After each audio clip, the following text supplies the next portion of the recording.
All right. Hello. Welcome, everybody. Very, very, very glad to be able to welcome you all here tonight. I'm Jeff Cowen. I'm a member of the Board of Trustees. I'm currently the presiding officer of the board.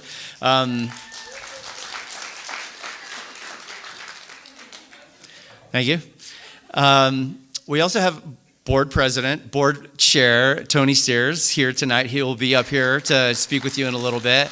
And along with Carrie David, who is here, Karen Borges, who is not, but then also Nancy Dalton is our current board vice chair, who would be speaking with you tonight. She sends her regrets, but she also sends her best wishes. I think that she's just as excited as all of us to be able to be here tonight for this moment.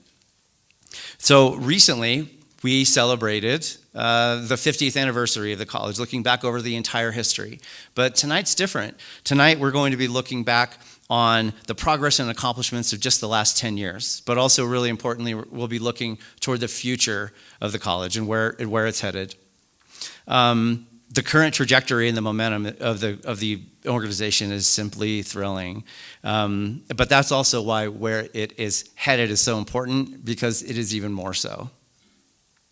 I cannot express enough the board's support for the work of Superintendent President Jeff DeFranco. His leadership has delivered incredible improvements for LTCC students, and for the community. And this has been a long partnership between President DeFranco and the board. Working in partnership, we do this work together, but we're also working to ensure the long-term stability of the organization.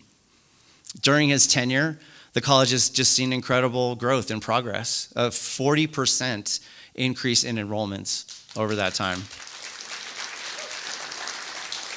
There's a few of these. 112% increase in degree completions. The college has also seen the largest graduating class in its history, and also this academic year, the highest enrollment ever.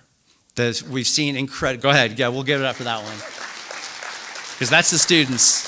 Why we're all here.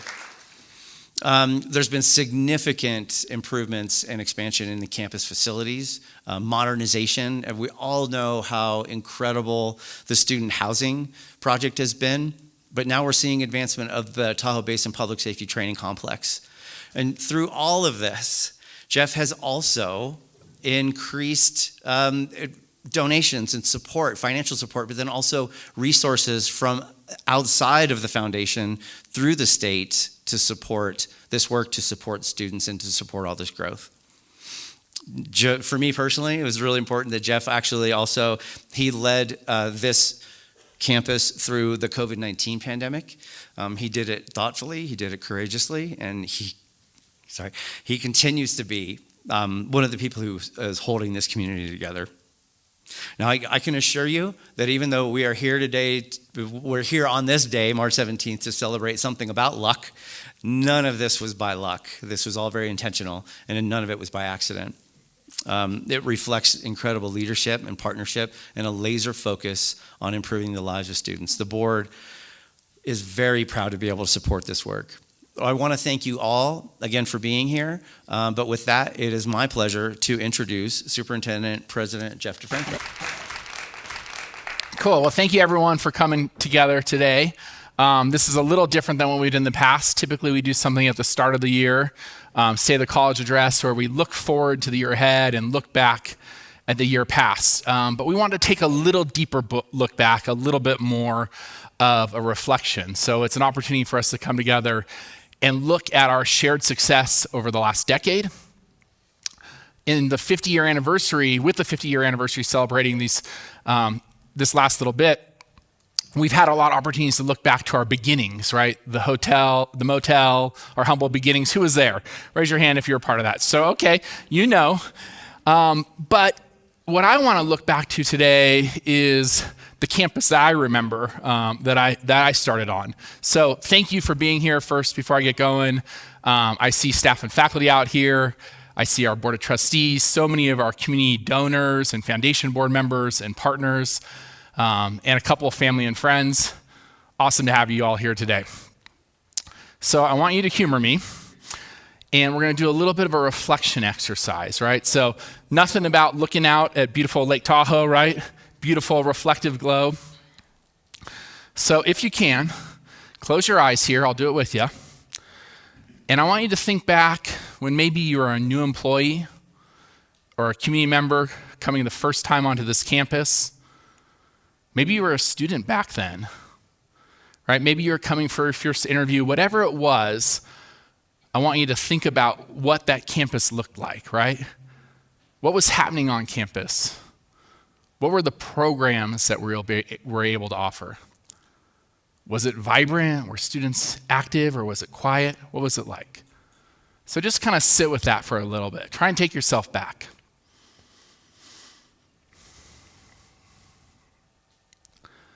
So I'll share for me, I remember first coming onto this campus in spring of 2012. It was a Saturday. I just got into town. I had an interview on Monday for a vice president job. The campus was quiet. It was actually the second time I was here that I'm sharing. More about the first later.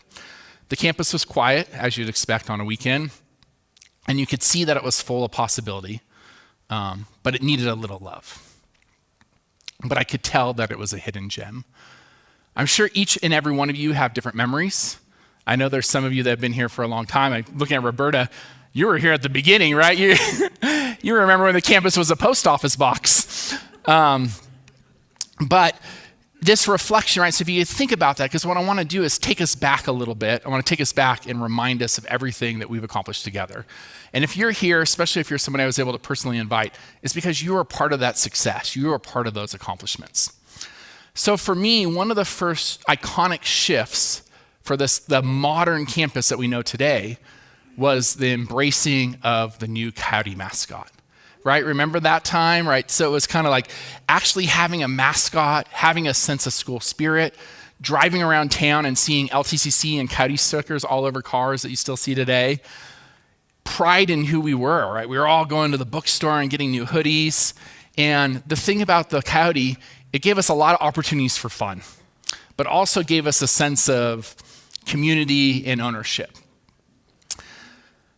The other piece that's part of the Coyote, this is kind of the less known, it's more the if you know, you know, and if you're in this room, you know, is the element of its small but mighty approach, right?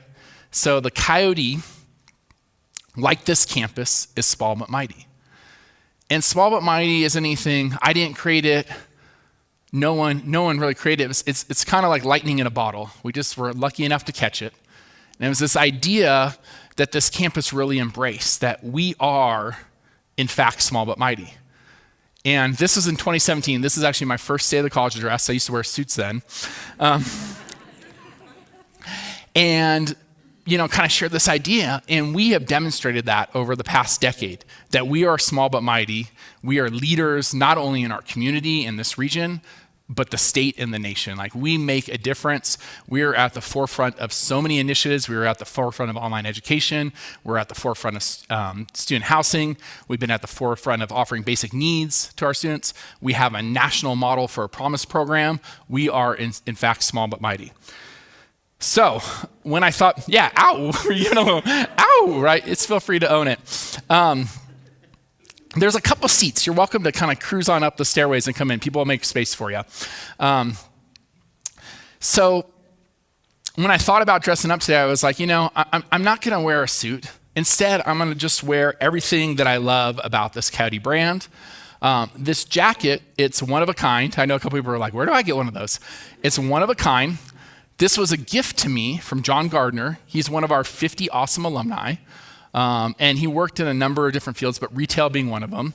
And he gifted me this last August, and it's one of my prized possessions because it's so thoughtful. Highlights LTCC, 12, has the year that I started here, so on and so forth. Even has my name and maybe my number on the back. Sometimes my number. But I decided, I want to show up and just kind of rep that Coyote brand because that's a big part of who we are. I even brought in some custom kicks for the day. So anyways, that's one thing with the students. They like the kicks, right? So one of the quotes from one of the students a couple years back was, President DeFranco, keep wearing your dunks. So I've tried to embrace that. So that was a transitional time for me, and I think it created a real sense of identity for us. But I want to look back because we haven't accomplished all this without our challenges. So I'm actually going to start with our challenges before I transition to our successes. And us, like everyone, had to combat the worldwide COVID-19 pandemic. We had to throw our whole set of operations, not only courses, but counseling, library services, student supports, online overnight. And then we had to navigate all these return to work and different things for years. So it was quite a lot to go through. We, like everyone, got through it. For us, I think the Jelly of the Month Club helped. That's, if you know, you know. Yep, helped the club. But then we weren't even out of the pandemic, and we were greeted by another challenge, the Caldor fire, right? This was a massive fire, certainly catastrophic to the environment, could have been catastrophic, this close to our community. As you could see, you know what the impact of it. But again, I've shared this map before. That black line is our district service area. Our entire service district was under a mandatory evacuation order. We are required to defer the start of school, but we got through it. And I share these just to remind us that, we spent a lot of time celebrating the success, but it wasn't without getting through challenges. And we've embraced those challenges. What else have we dealt with? Well, we certainly dealt with a lot of winter. A lot of winter and a lot of weather. This particular one was 2023 Snowmageddon. I mean, it pushed our maintenance team and our equipment to the brink. It pushed us to the brink. I know it pushed my family to the brink with snow shoveling. Maybe you had that experience. I mean, heck, Kelsey Magoon couldn't even get out of her front door to get to work. But one thing that's helped me during this whole time is, despite these challenges, we try and have a little fun on this campus, right? Not everyone buys into that, but I can tell you the president's office does. We believe in bringing levity to the space, making work playful. You could be playful and professional at the same time. And so I want to go back and share a couple of our greatest hits. At the beginning, when I was a new president, I was getting requests from every corner of campus, all pulling me in different directions, and it was literally pulling out my hair. But finally, after a year or two, I realized that it's impossible to make everyone happy, right? It's not part of the job. If you want to make everyone happy, be an ice cream man. And we've done other silly things to just bring light and bring joy to this campus. Olympics a couple years back, I did a whole ode to Coyote Country breakdance routine. But we've had fun. It's not just me. We as a team have had fun. We've warned folks about the dangers of AI and deep fakes, including whoever this is riding on top of a coyote. And then just this last year, we decided to welcome home students in only a Coyote Country way that we can when we put together our whole Alexander DeFranco scout. Alexander Hamilton. You know the drill. But, right, I want you to hear this. We have had a lot of fun along the way. We make fun of ourselves, but that's part of it, keeping it light. But don't let the fun confuse things. We've also put in a lot of work, and we've had a lot of success. I'll start to talk about our growth. Jeff, our board trustee, queued this up a little bit. Despite all these obstacles that I shared earlier, we've had significant growth. Our full-time equivalent students, right? So this is our core number. For the longest time, it thought reaching and exceeding 2,000 was impossible. 16, 17, that was my first year as president. About a decade ago, we're up 40%. That's through diversifying our student streams, taking care of our local students, but also growing online, expanding our Rising Scholars program, concurrent and dual enrollment, and so much more. And guess what? We're still growing. Our current projection for next year, 2568. Almost a 50% growth from when we started this journey back in 16, 17. And I have every reason to believe, despite some kind of national headwinds and high school graduate headwinds, we still, if we keep doing these things and we keep expanding on our efforts and keep doubling down, this growth will continue. And we're no longer, we're not a small college. We're more like a Marin and a Napa than we are like a Feather River now, right? We are changing. Along with that, so we've, as of this year, 40% more students. Well, that also has required increasing the number of staff. And we've grown, and this is good, right? More staff has allowed us to do more things and diversify our mission and our services, right? This is about a 43% growth in staff, from 113 full-time equivalent staff to almost 162. So with the growth, we've made those staffing investments. This has been possible because of the revenue increases we've gotten. We haven't just sat back, as Jeff mentioned. This is not by accident, it is not just luck. We have not just sat back. We have approached things with an entrepreneurial spirit, with hustle and grit and hard work. And the result of that is we've increased our revenue by 140%. This is our annual recurring revenue. I'm not talking about one-time money. I'm not talking about facility money. This is our annual operating budget.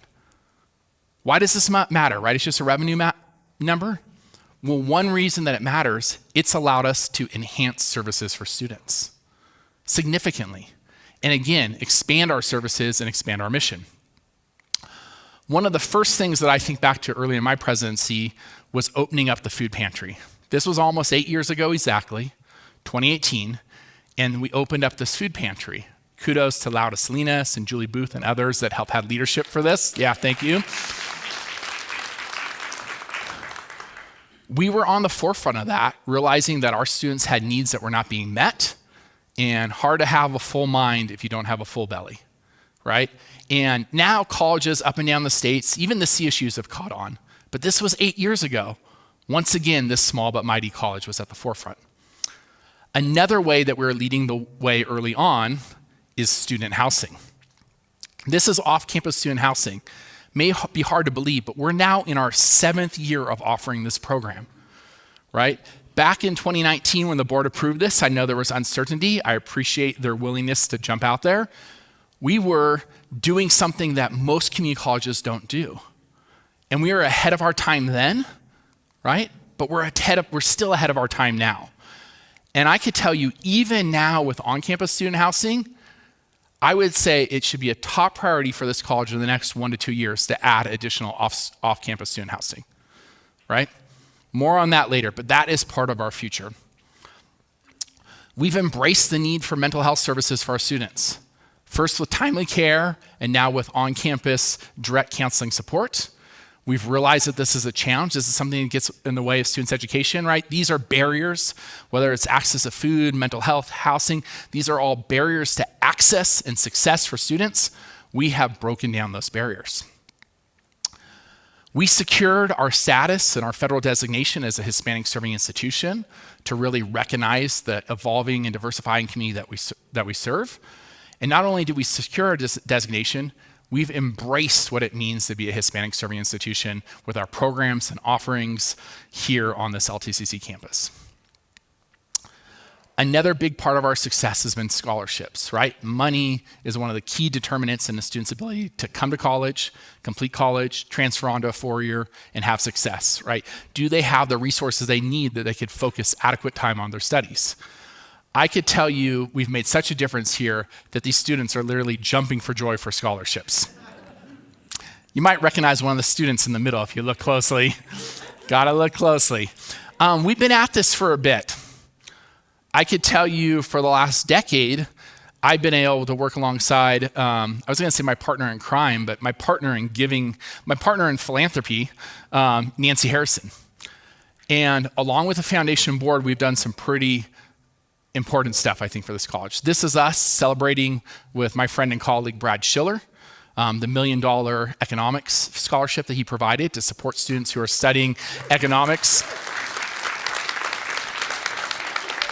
that are studying economics here at the LTC's campus and then plan to transfer on. He's helping them with their funding in their junior and senior years at their 4-year university, right, where the costs go significantly up compared to where they're at now. But again, let's just look at the scholarships as a whole. You've seen this graph before, but I want to update it. Since 17, right, this is just 9 years, 255% increase, right? Going from $100,000 to $369,000. Well, keep clapping. Sorry. It's I thought a different slide was next. I'll get you later. So anyways, made a huge difference. I'm going to talk more about the foundation board in a bit. But what I want to remind you is behind these numbers and behind this green bar of 175 students are a lot of familiar faces that you know and love, right? These are the students who are making the difference in their life. We talked about the $1 million gift in the Schiller Scholars. We also got a $1 million gift to create the Halden Scholarship Program. This has been game-changing for our community. So many students have benefited from it. The foundation board just approved at their last meeting allocating $55,000 of scholarships for this upcoming scholarship season from this Halden Scholars Fund. Game-changing, supporting our students both on the California and Nevada side. Amazing, right? The President's Service Award. This was another scholarship, but also an award that we established to recognize some of the best students we have here at LTCC, right? So, you can't have favorites, but you can identify students that go so above and beyond, that represent what it means to be a Coyote, that provide service and student support and leadership back to our campus. These students represent what's best of us. Again, more familiar faces. This was made possible due to charitable giving, right?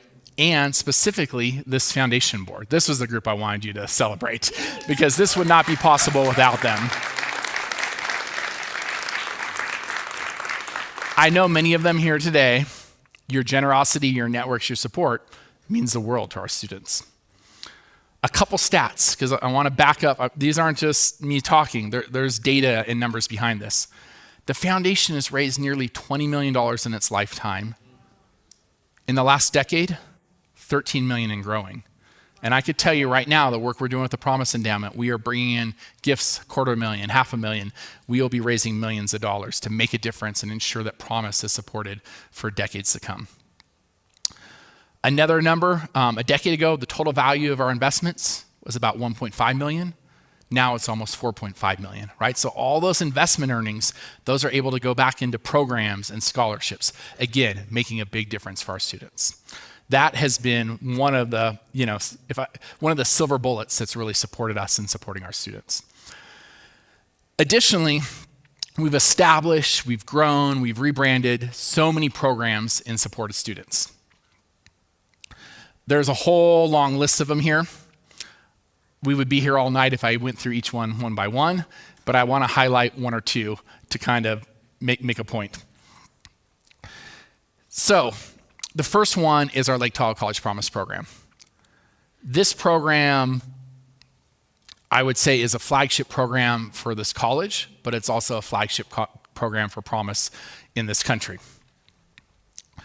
What this program has allowed us to do is support our community as it actually exists, right? So not only serving students on the California side, but also the Nevada side.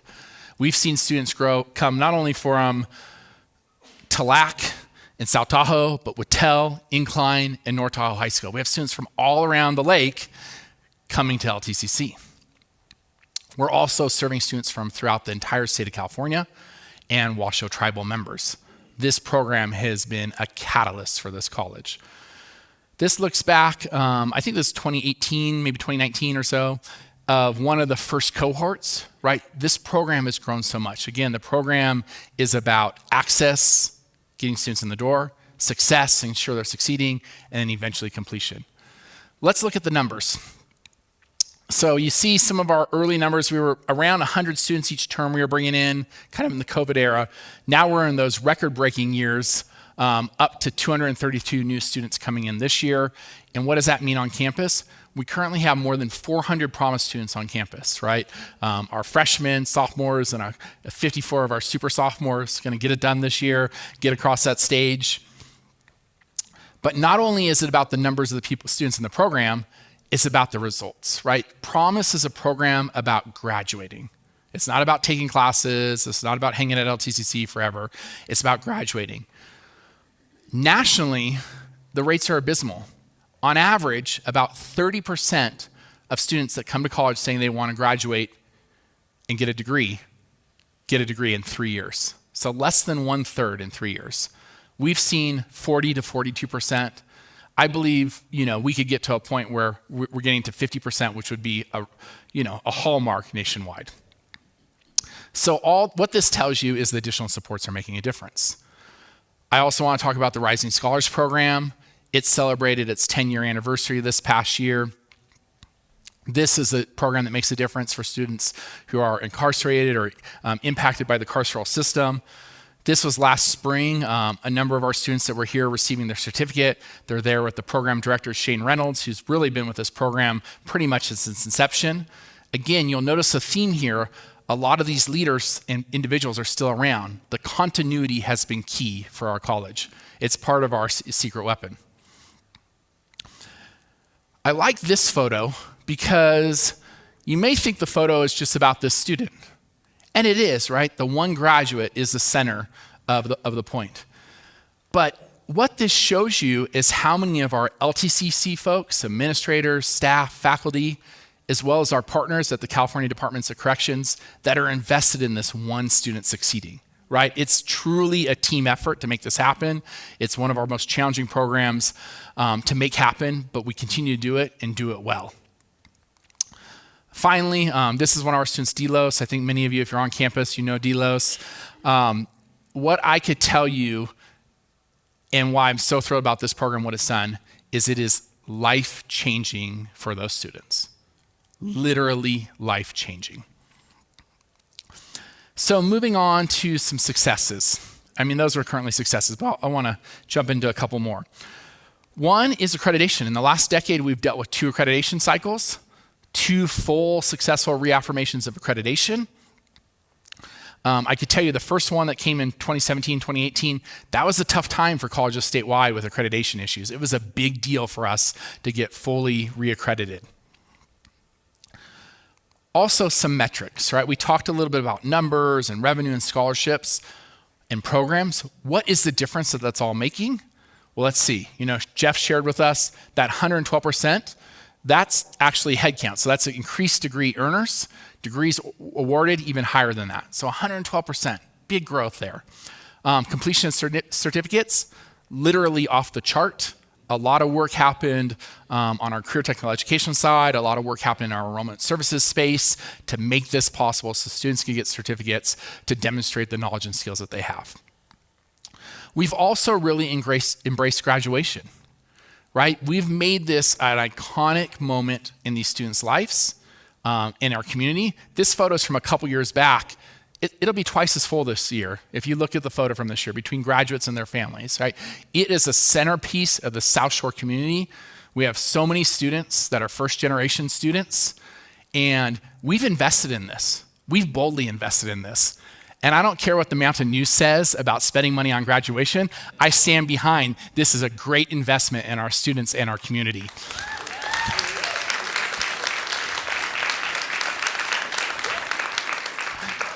We brought in amazing commencement speakers like gold medalist Jamie Anderson, who represent our community, to talk to these students and tell them about the world that's out there.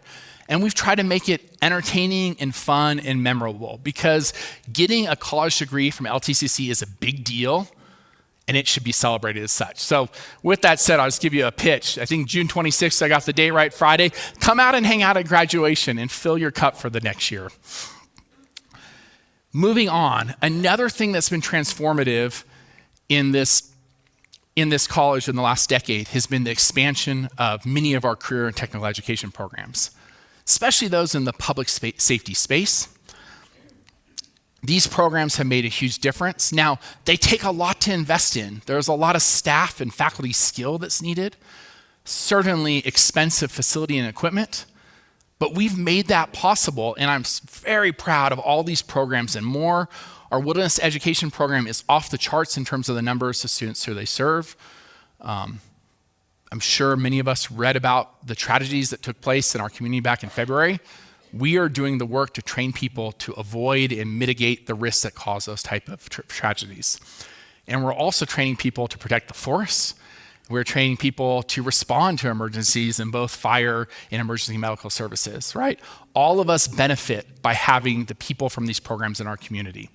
Even if you never step foot on this campus, if you're in this community, you're benefiting of our work. Our graduates are saving your lives. So again, just a shout out to that. Also culinary, want to give them a little love as well. This has been an investment. We're going to talk more about the public safety training complex later, but it doesn't get here on our own.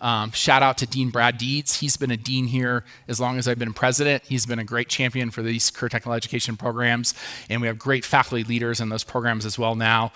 Kudos to all of you for what you've delivered for our community. Thank you.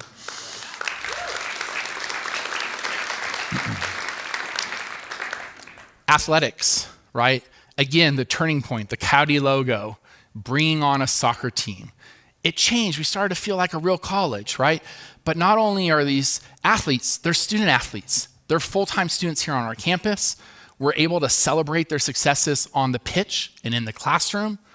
And we're also able to be sad with them when we lose and we don't make it as far. You know, I was at that state championship game. So close, so close. We've added on cross country and distance track. And I will tell you, from where I sit, more sports teams should be on the horizon. It brings campus culture, it brings full-time students, and it brings many students who wouldn't come to LTCC otherwise from our local and regional communities, and even international communities, to this campus. We should double down on this. It's making a difference for us. Somebody likes that. So again, kind of going back to reflection, the thing I would say, and I've hopefully made the point, hopefully you've heard some of the people that I called out, because there's a lot of people on a team that make the difference. And we have a great team here at LTCC. And that's what makes a huge difference. It's a huge part of success. And we've recognized the impact of all our employees. We've tried to get together and again, have some fun together on our team building days, because our stated goal and the stated goal of the board has been to be the best employer in the basin, right? We are recruiting against every other employer of this basin. We want folks to want to come to us. We've tried to create a quality work environment. We certainly improved a lot of our office spaces and access to technology.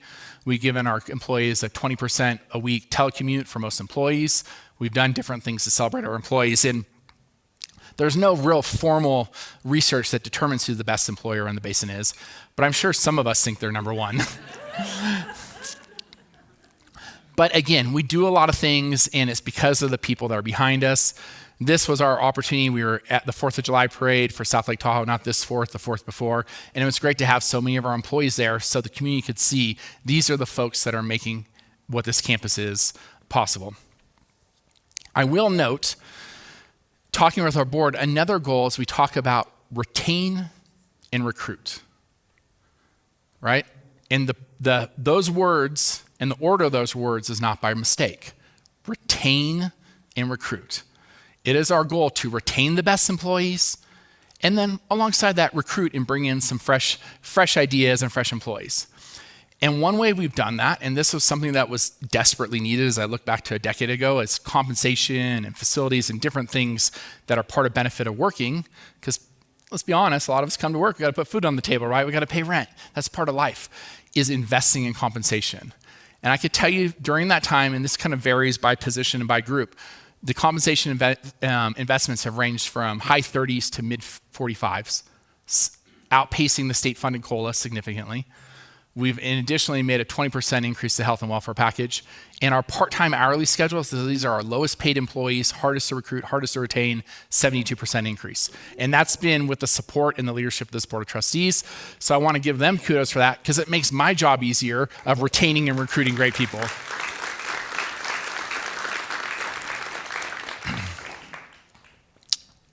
So as I think back to the last decade, I cannot look back without thinking about all the openings, all the new facilities, the transformation of the campus, right? Because the facilities are nothing without the students, but without the facilities, a lot of these programs, and especially these specialty programs, can't happen. The first one for my presidency was here, breaking ground on the Lisa Maloff University Center.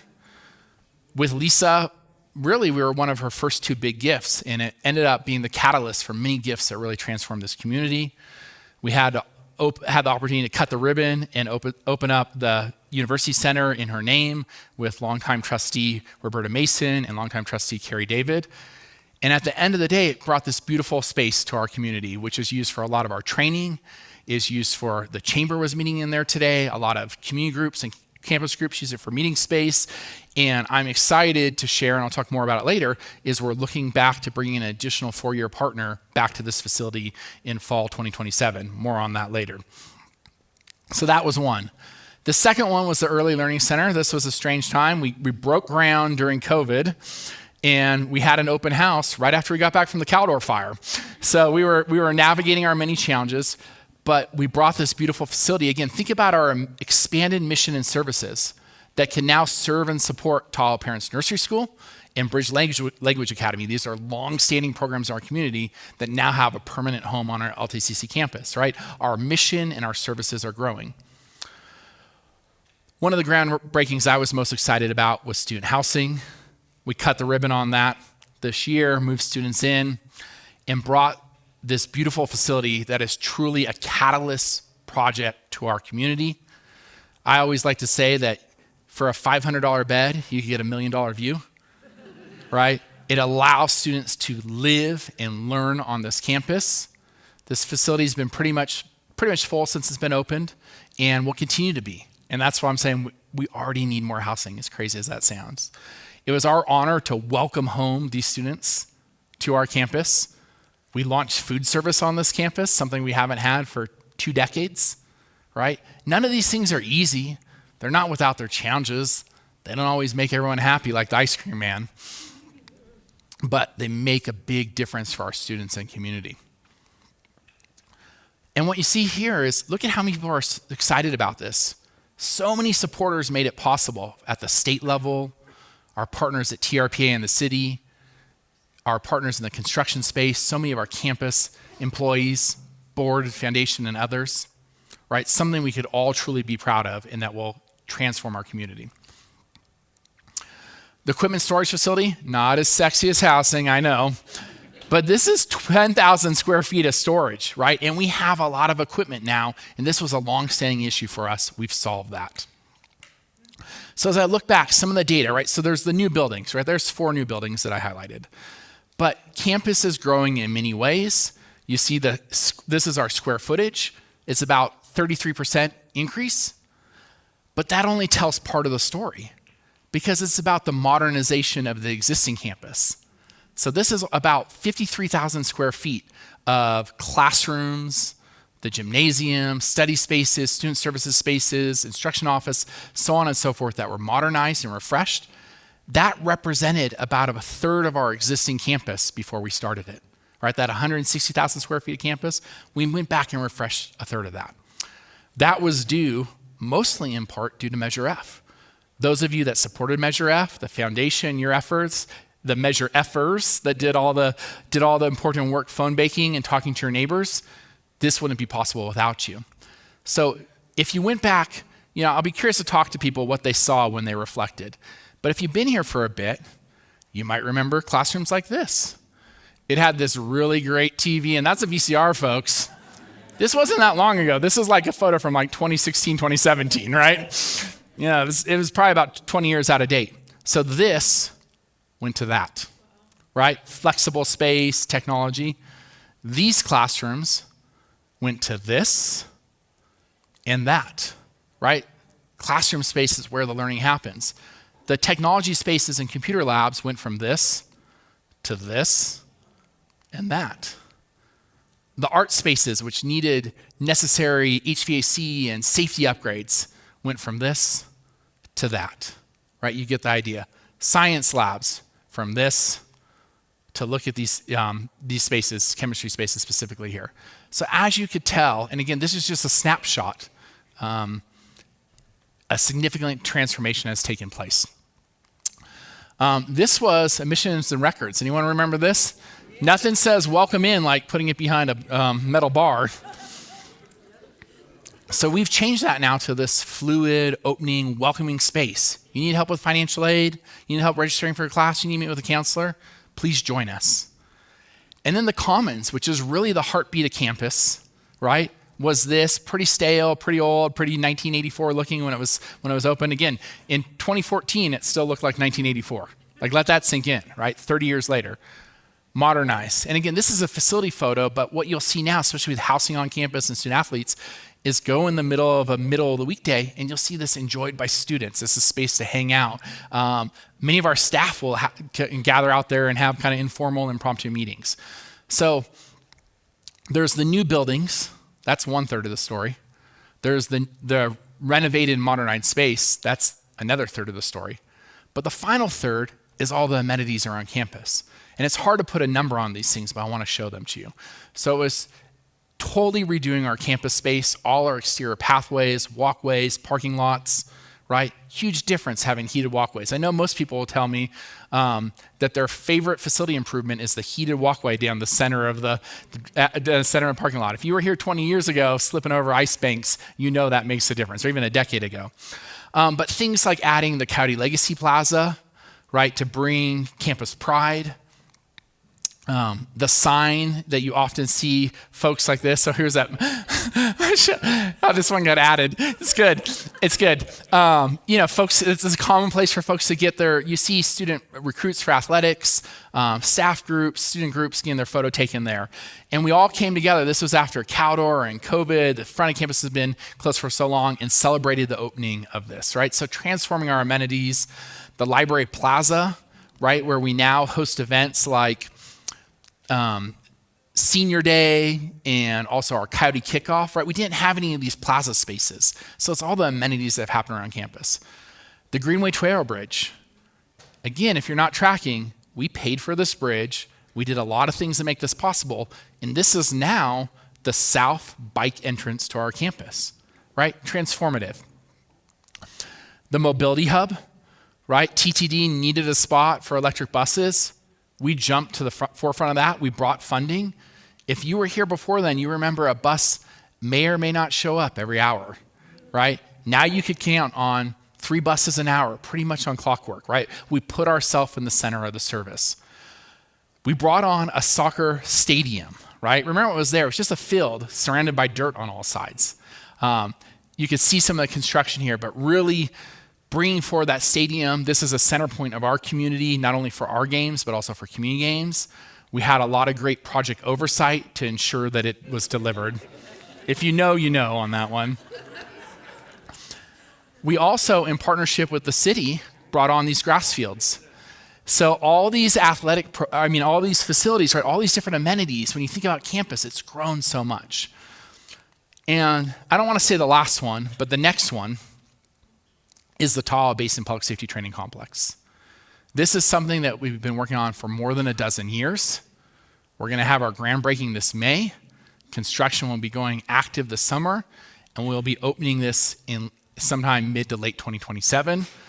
This is a game changer for us. On your way out, if you drive down the long road toward the Forest Service building, look for the sign, and that is the site of this. So think about our campus growth. We're moving into a section of land that we never touched for our campus expansion. This is the most recent rendering. This is new, hot off the press. So about 100,000 square foot tarmac. You see the different fire hydrants in multiple locations that cadets will be able to use. You see this training tower that will have live fire capability. You see the storage facility, pretty remarkable. Again, 7,000 square foot storage facility. I can't stress how important enough these are when you have a bunch of engines and other equipment that you need to protect from the elements up here. This is what the front of it will look like. So fencing to kind of keep spectators, students, and others out, really separate, create some safety. Another iconic sign, so when people come in, they know and understand this is part of our campus and what it is. Looking back, big picture, some additional parking, because we do need parking. No more new facilities without more parking spots, I would say. And then also this rectangle. And what this rectangle is a sense of future. The underground utilities will be there. So in the future, as the college is able to raise the necessary resources, we could bring a classroom facility so it's directly adjacent to the lab. Right now, they'll do their classes on our main campus and head over to the complex to do their lab work. But think about the ability to have the classroom, lab, in and out, in and out. So that's the ultimate vision. I'm convinced, I know this college will deliver on this. We won't deliver on it immediately, but we will deliver on this. So when I look back to campus, this is the campus when I reflected that I knew, right? So this is 2012 era or so, right? We did have a pitch out there surrounded by a bunch of dirt, little bit of a campus. And then this is the campus today, right? You could see so much more with the amenities, the pathways, housing. And what's about this is we couldn't even fit it all in the shot. The drone couldn't get any higher. Up there is the CDC, the Early Learning Center, and then even higher up is where the Public Safety Training Complex is going to go. That's how much this campus has expanded. So that's my final thought on that. Again, the facilities alone don't make a difference, but without these facilities, you can't have a great fire academy. Without these facilities, you can't serve students with housing here. Without these facilities, you can't have a soccer team, right? These are the things that make a difference for what we're able to offer. All right, so that's kind of the reflection portion. I do want to transition to the road ahead. And again, these are things I'm just offering up. None of these necessarily reflect firm decisions, but they're things that I'm sharing that I think this campus and this community should consider. The first one is we need to strengthen our four-year university partners with an opportunity for students to transfer in place. And what I mean by that is for them to get a four-year bachelor's degree without leaving this community, without leaving the support of their current housing situation, their childcare situation, whatever the things are that are helping them succeed, transfer in place. We have 3 legitimate, viable partners that are helping us explore this. The first one's Arizona State University. We're talking to them about being one of the 5 pilot colleges in the state of California for kind of like a dual enrollment program where students can enroll to LTCC and at the same time be enrolled at ASU and on track to get their bachelor's degree. Think about that. You're a high school student at STHS and you could say, well, where are you going for college? Well, I'm going to ASU via LTCC, right? I'm gonna get the majority of my undergraduate work done here, but access to all the resources of ASU over the entire 4 years, for example. The second one, Chico State, talking about bringing their faculty in their degrees in business and psychology back into that university center building in fall 2027, right? Not yet signed, sealed, and delivered, but well on its way. Finally, University of Nevada, Reno, we have students that want to be nurses, they want to work in forestry. Their incline campus, the past home of Sierra Nevada College, bringing those 4-year programs there with a direct pipeline and spaces in those programs are reserved for our students. All 3 of these allow students to continue to live in the Tahoe Basin and get a bachelor's degree. To me, that has to be part of our future.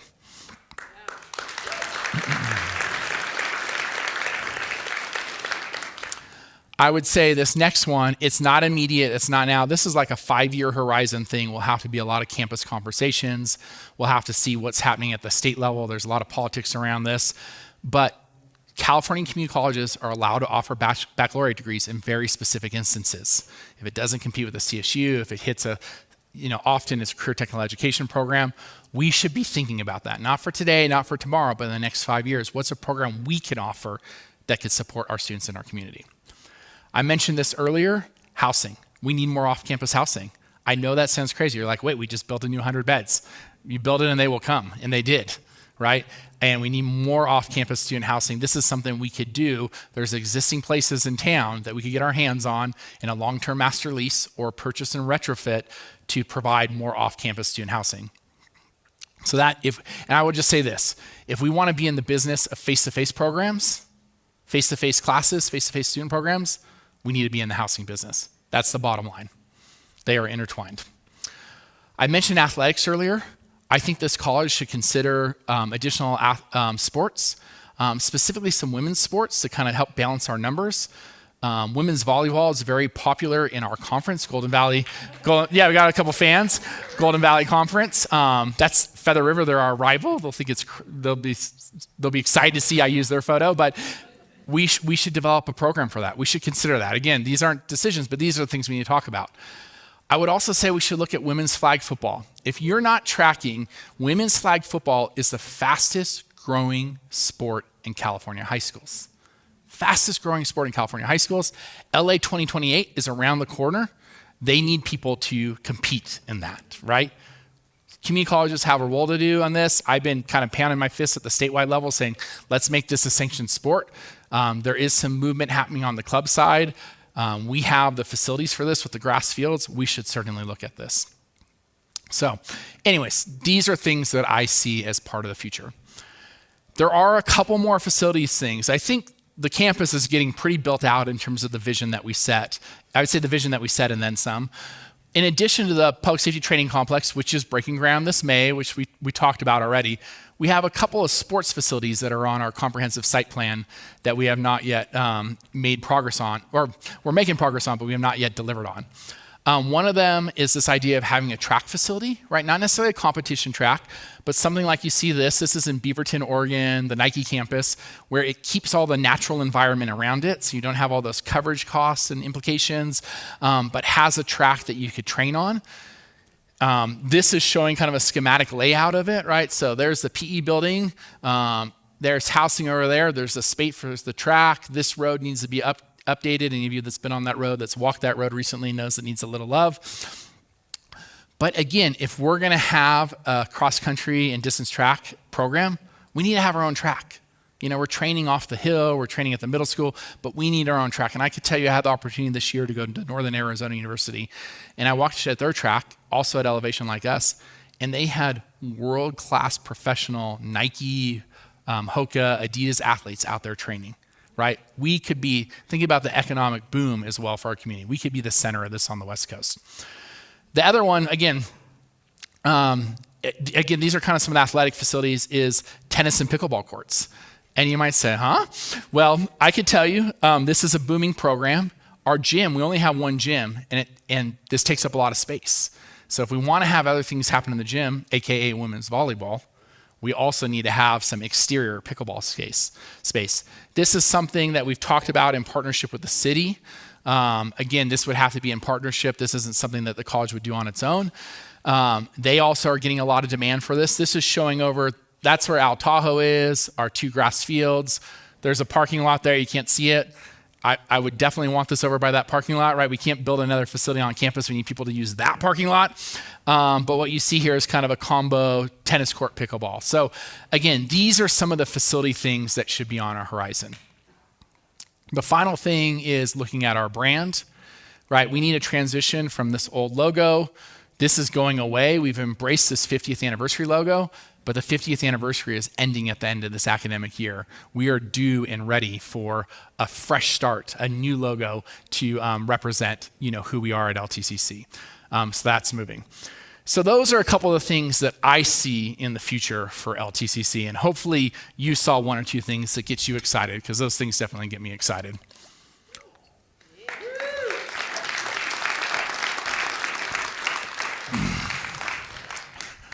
Thanks for clapping so I could get a drink of water. All right, I want to tell a couple personal stories. So recently, maybe some of you saw this, it was a little over 10 days ago, I had the honor of returning to Chico State, my alma mater, and being recognized for this Chico State Distinguished Alumni Award for the College of Behavioral and Social Sciences. And the thing I want to share about this isn't so much about my award, but the reminder that it provided. And it was an opportunity. One of the best things about it is I was able to bring past mentors and educators that supported me, invite them to the event as my guest. And it's a reminder that all of us as educators, doesn't matter if you work in maintenance or in the classroom, you are an educator, you are part of the system, that we make a difference. And that you never know who and what role is going to make a difference on those students. So for me, I first brought and honored my faculty member, faculty advisor, Dr. Sandra Machida. Frankly, I couldn't have got my degree done without her. She helped me navigate the gray area, get things figured out, and got me off to grad school. She's like, you need more education. Of course, right? Your faculty member is going to make a big difference in your life. Additionally, Dr. Herman Ellis, he was an associate vice president of student services. He was my advisor at Associated Students Chico, where I was the vice president, the student elected vice president.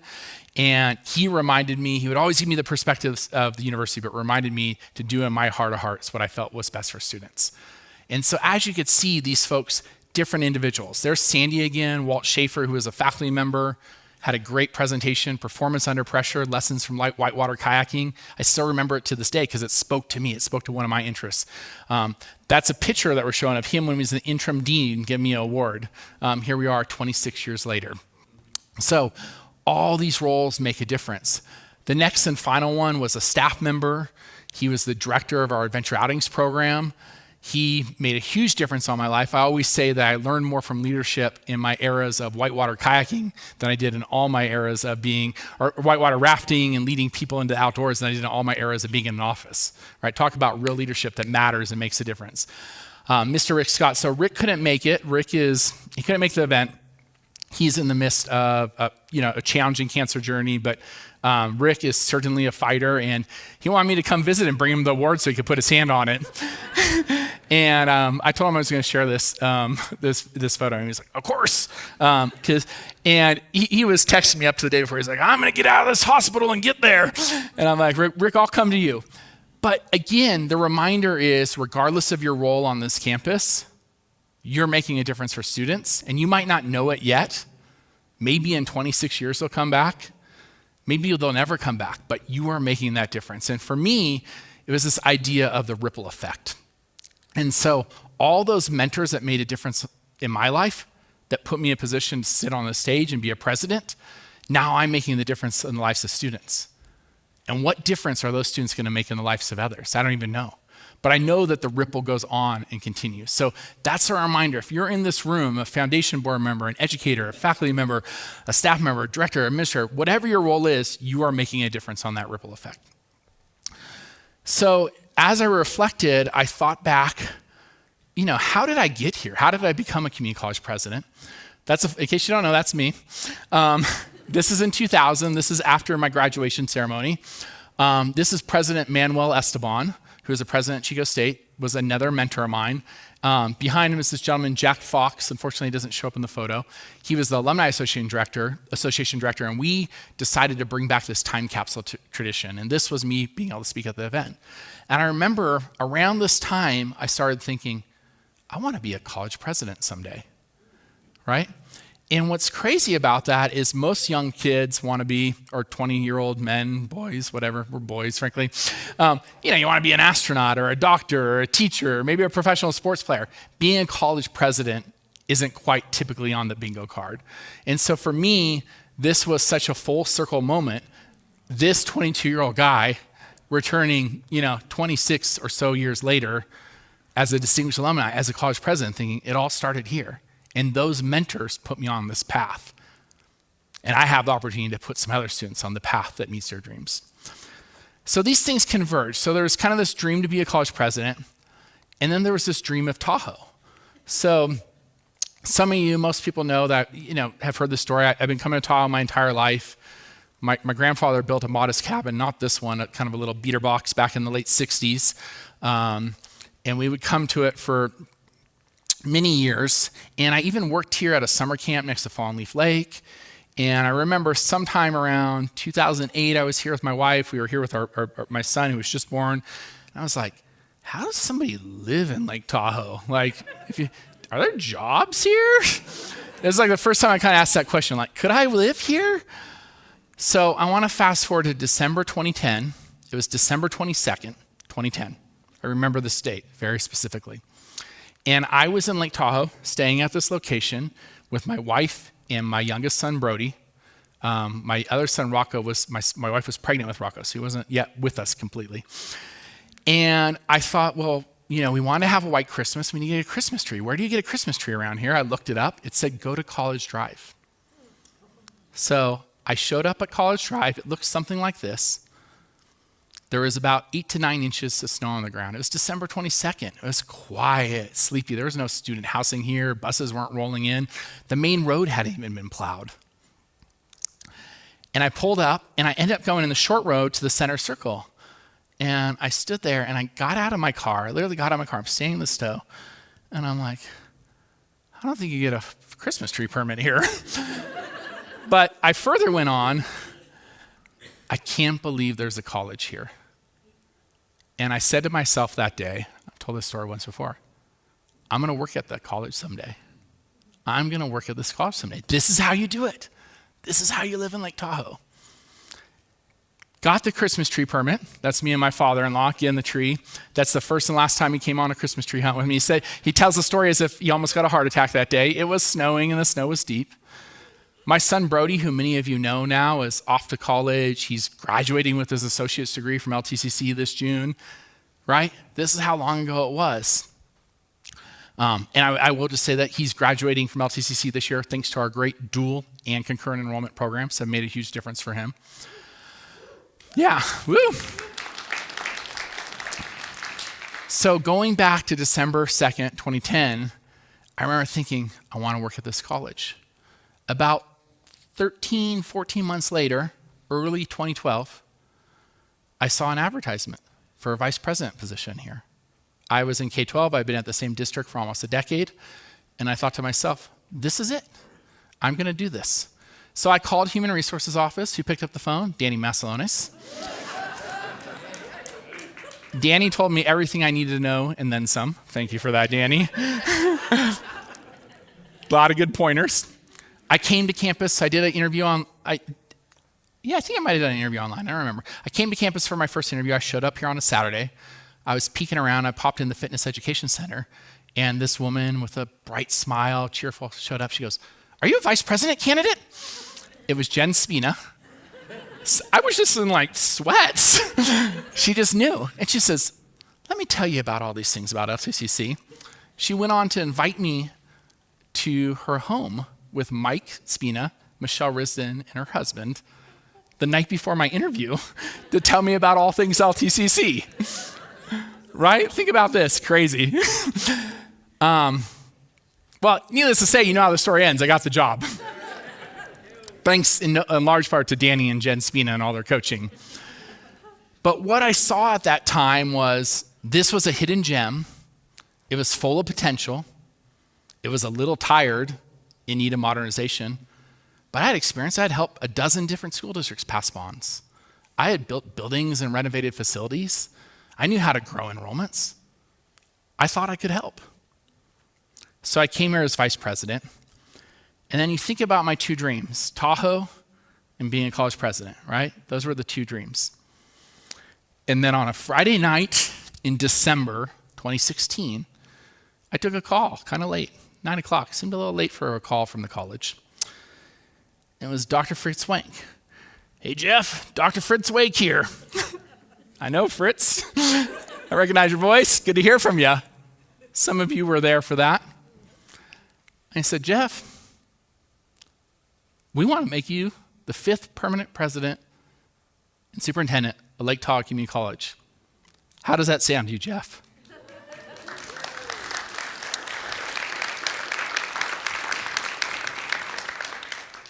And I said, "Fritz, sounds pretty good." Didn't negotiate crap. Like, where do I sign? I was young and dumb. But you understand, it was a lifelong dream. Two things converging in one moment. And really that day, I thought I was the luckiest man in Lake Tahoe, right? This was me early on. And that was a great first year. We jumped right into it. These are some of our first student leaders. You may recognize a couple faces. Victor, he actually just reached out to me, sent me a nice note about my distinguished alumni thing and kind of talked a little bit about the ripple effect. It was good to hear what he was up to.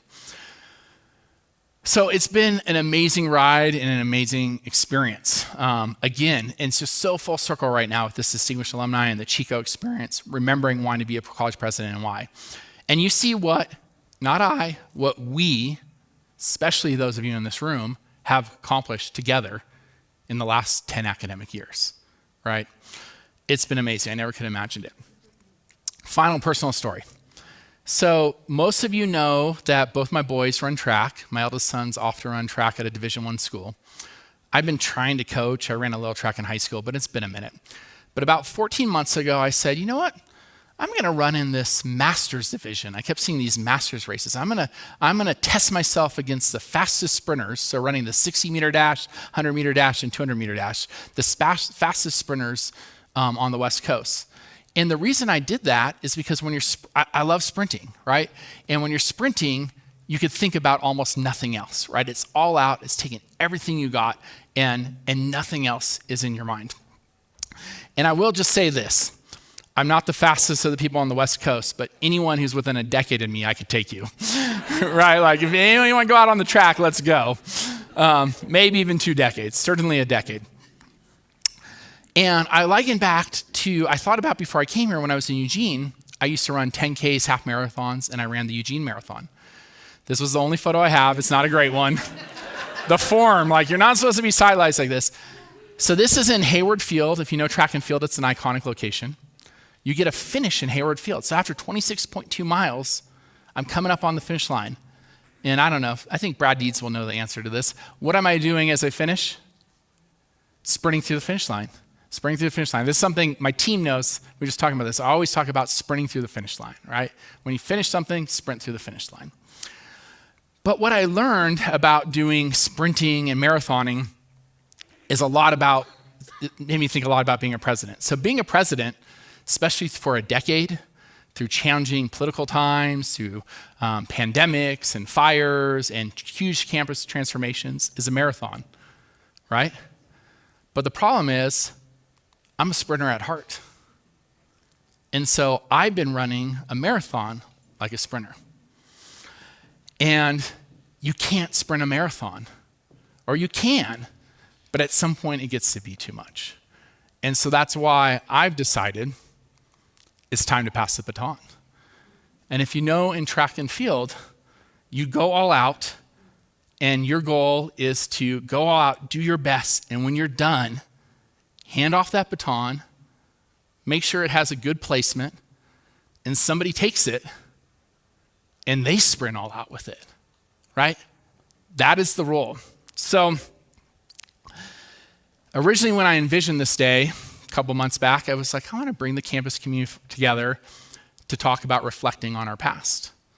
But I had the opportunity to do a lot of reflection and started reflecting on being on this campus for 14 years.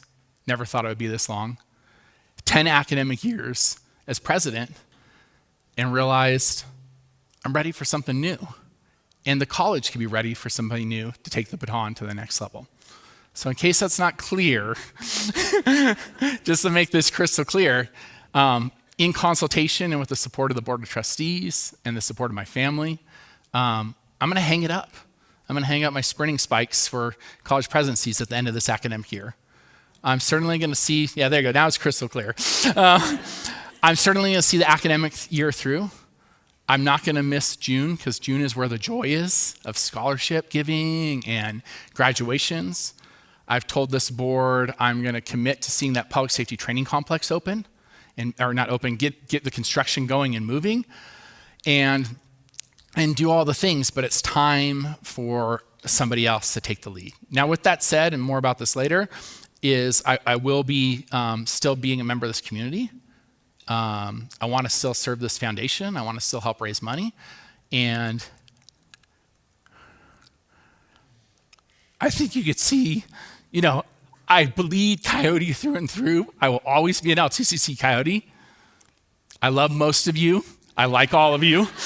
I like all of you. I love most of you. But seriously, this has been the honor of a lifetime. It's been an honor of a lifetime. Think about it. It was my dream when I was 22 years old, and somehow this college gave me this great opportunity. And what you'll see, and what I hope you understand, is even though I'm leaving, you're still all here. You still have great leaders, great faculty, great staff, great foundation donors and partners, right? It doesn't need just me. And I'll be cheering on from the sidelines. And, if stuff gets really messed up, I'll come give a couple of suggestions. But, life must go on. So I know, yeah, thank you.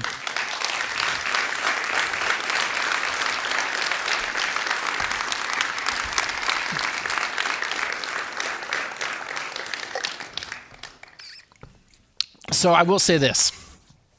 I would love to have had, and I hope to be able to have, individual personal conversations with so many of you, but it's impossible to do that before an event. So I didn't want to send an email, not my style.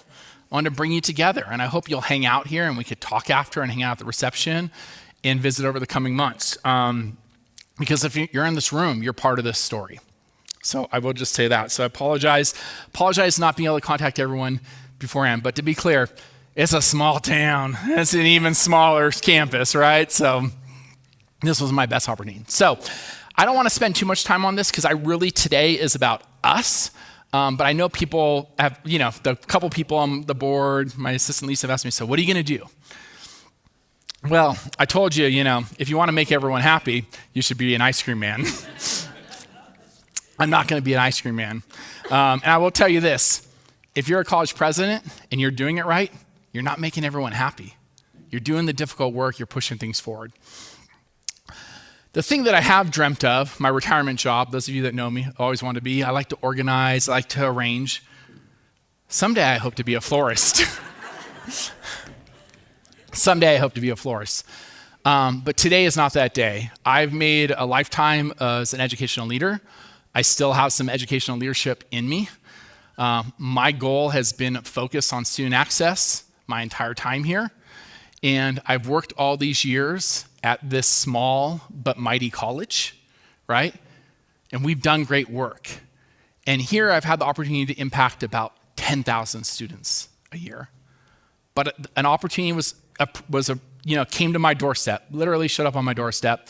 I was approached to do some work at the largest public institution of higher education in the United States, and to be able to potentially move my impact from 10,000 students a year to tens of thousands of students a year. So I'm going to do some work in supporting the provost at Arizona State University. I will get some, there it is, at Arizona State University. I will get some time out of the main leadership chair and get to be part of a team again and get to see that experience, which I'm really thrilled about. And if you know anything about ASU, not only are they the biggest, they've been ranked the most innovative university in the nation for the last decade plus. And if you know innovation, it's something that I like to be a part of. So it's an opportunity for me to push and grow and challenge my skills in a different way. But do know, again, it's not so much about this, but I just want to answer the question, where are you going? I will maintain my residence in South Lake Tahoe. I will be spending a lot of time in Arizona and throughout the rest of the state of California doing some work. But this will still be my home. It'll still be where my family lives. But again, I just want to let you know, again, I love this place. It's been a great ride. I feel like we've accomplished a lot together. But I know in my heart of hearts it's time, right? And when it's time, you got to move, and especially when a door opens, the same way the door opened here, I wasn't looking, just a number of things opened up. This next door opened, and you got to follow that calling. So that's where I'm at.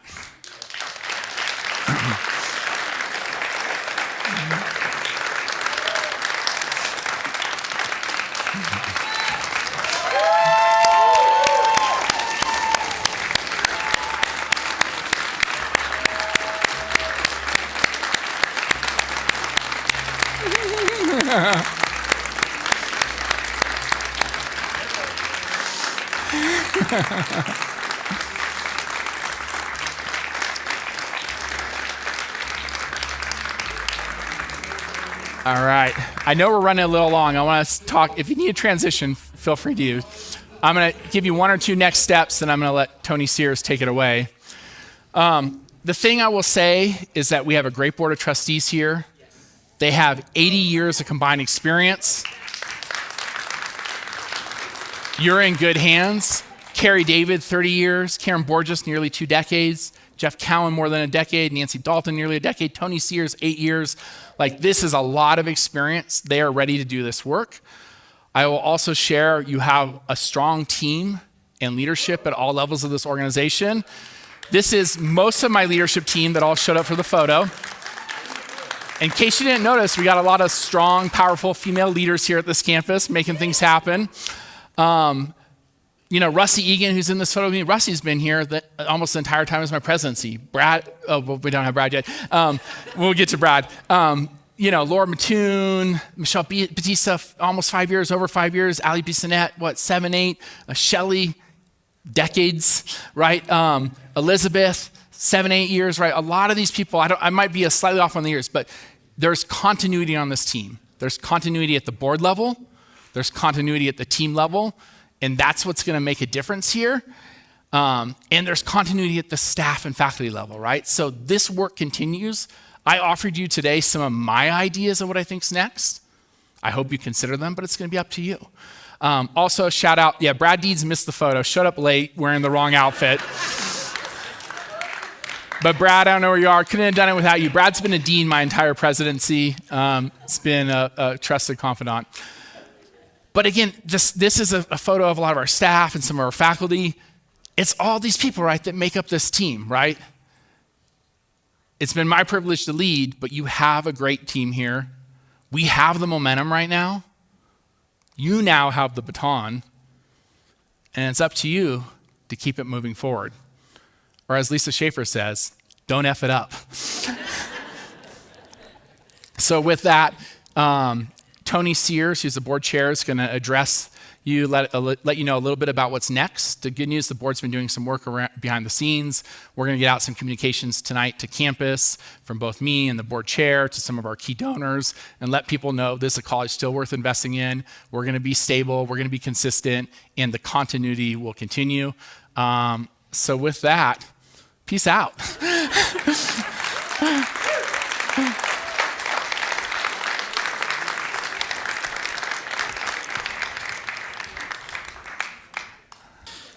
For anyone who's seen me before make a public address, you know that I hate speaking from notes. This is a little different tonight. I want to make sure I don't miss anything, so I hope you'll forgive me. My wife says that when I put these on, I look like Chuck Schumer. I don't see it, but okay. Now that was not on my notes. My notes said, "Good evening, ladies and gentlemen." I asked for the opportunity to address you this evening on behalf of the Board of Trustees, mostly because I know that with that announcement we all have what are probably some common concerns about what our future looks like. So I wanted to address those, but first, where'd he go? Oh, there he is. I want to thank you, Jeff, very much. President DeFranco showed amazing grace in making this announcement. He's given the board sufficient time that he's allowed us to make our best approach to moving forward and making it a successful transition. So thank you very much, Jeff.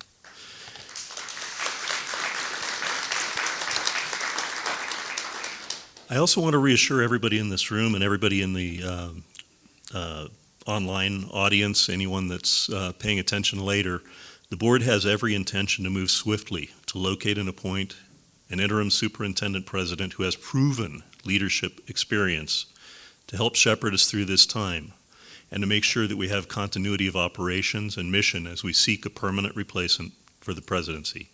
That was supposed to be replacement, not replacement. We look forward to engaging with relevant stakeholders and the campus community as a whole as we look for that replacement. We also want to have a permanent president in place by summer 2027. We're honored that President DeFranco has agreed to stay with us. It was his suggestion, but we certainly adopt it. Stay with us through this academic year and even into the summer to help continue the work on our ongoing projects, especially the Public Safety Training Center, as well as be here for graduation. To our students, the board wants to assure you your experience and success remain our highest priority, and absolutely nothing about this transition changes our commitment to you. To faculty and staff, if you've been to any board meetings, you've heard us regularly talk about how much we value you. Right now, we want to thank you again for the hard work that you do each and every day to ensure the success of this campus and the success of the students. The board is committed to ensuring that the college's mission, the enrollment, growth, the programs, and the relationships continue without interruption. To everybody else, rest assured the board will do everything possible to make this transition smooth and to avoid any potential negative impacts. The growth, drive, and momentum established under President DeFranco's guidance needs to and will continue well into this college's future. Jeff, the board wants to express its appreciation for everything that you've accomplished during your time here. We do wish that you were staying with us long into the future, but we also understand your decision to pursue what is probably a once-in-a-lifetime opportunity in the advancement of your professional career, and we continue to support you. We wish you nothing but the best success in this and in every future endeavor. And you'd also better show up on campus sometimes. Make room in your busy schedule, which we know you'll have. Ladies and gentlemen, thank you all for being here today to hear this important information. Thanks to Jeff for putting together such an amazing presentation about the past, the present, the future, and also his own growth. Everybody go out, have a fantastic evening and a wonderful week. Thank you for being here.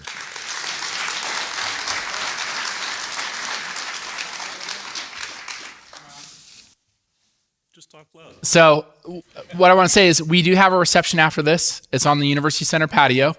We hope that you'll join us. I'd love to talk to you, some of you in person. There's opportunity for a champagne toast. And we did not lose track that it's St. Patrick's Day. There will be some St. Patrick's Day goodies and a couple Guinness, if that speaks to you. And what's interesting about this is really the pot of gold. Because I would say one of the things that I've made part of my career here is raising money for this campus. And I intend to continue to do that through my presidency and even as I go back to just being a regular old citizen. And one way I'm doing this is this is a scholarship that I've been donating to for a number of years along with a couple of close colleagues. If you want to support some amazing student leaders, I would encourage you to consider donating to this scholarship. It's a great way to honor our future, so we have scholarships for student leaders into the future. But please stick around. If you have time, come over to the University Center patio. Also, welcome to hang out here. Again, thank you everyone for coming. Sorry we went a little long. My team coached me to soak it all in, so I maybe over-soaked it. But thanks for putting up with me. Thanks everyone. Jose, cue some music.